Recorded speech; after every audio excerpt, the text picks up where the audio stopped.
You must have lost your minds. In Spain, they just legalized residence of 500,000 illegal aliens. In France, they throw grenades into hair salons in a broad daylight. In Germany, not a single day goes by without someone being murdered with a knife. In Sweden, for example, you have bomb attack every other day.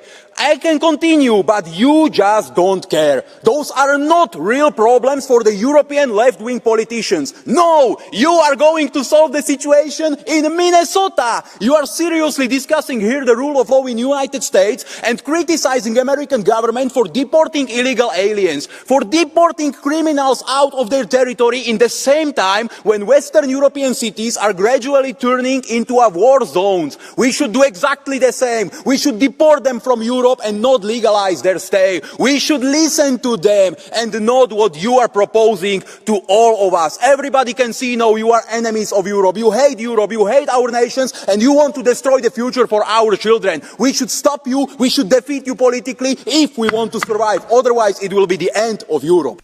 The speech by Milan Mazurek in the European Parliament has sparked a huge debate across the continent, and whether people agree with his tone or not, the core message he delivered reflects a growing frustration that many Europeans feel today.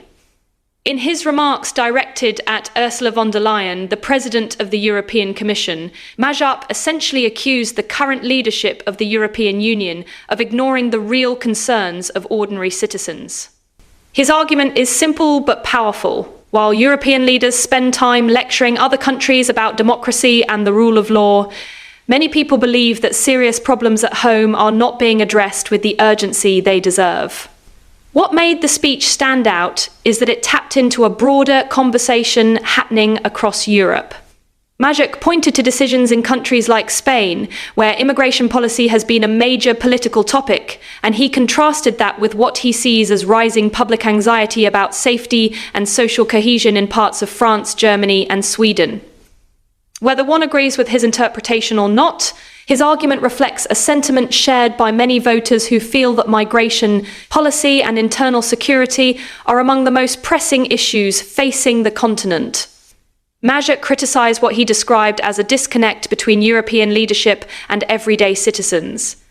In his speech, he questioned why leaders in Brussels appear eager to comment on political developments abroad, including debates in the United States, while many Europeans believe their own cities are facing serious challenges.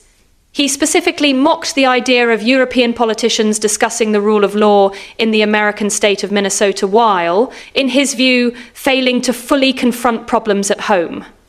Supporters of Mazurek argue that this critique resonates because it touches on a deeper issue: trust.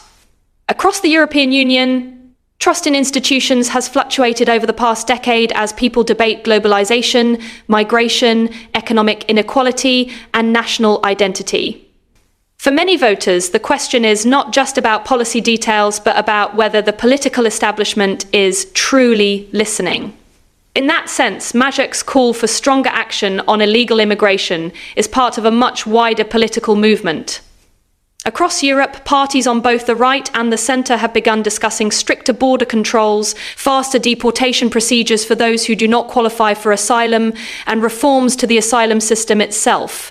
His argument is that Europe should enforce its laws consistently and send a clear message that immigration rules matter. Critics of the European Commission often say that the debate over migration has been dominated by ideological divisions rather than practical solutions. Mazurek's speech reflects the view that ignoring the issue does not make it disappear. Instead, it pushes more voters toward politicians who promise to address it directly. His supporters see his comments as a warning to Brussels that public patience is running thin. Another element of the speech that resonated with some viewers is the broader concern about Europe's future. Mazurek framed the issue not just as a policy disagreement, but as a question about the direction of the continent. He argued that leaders must prioritize stability, security, and cultural continuity if they want the next generation of Europeans to feel confident about their future. For many people watching the speech, the strongest moment came when he suggested that political change is the only way to force institutions to listen.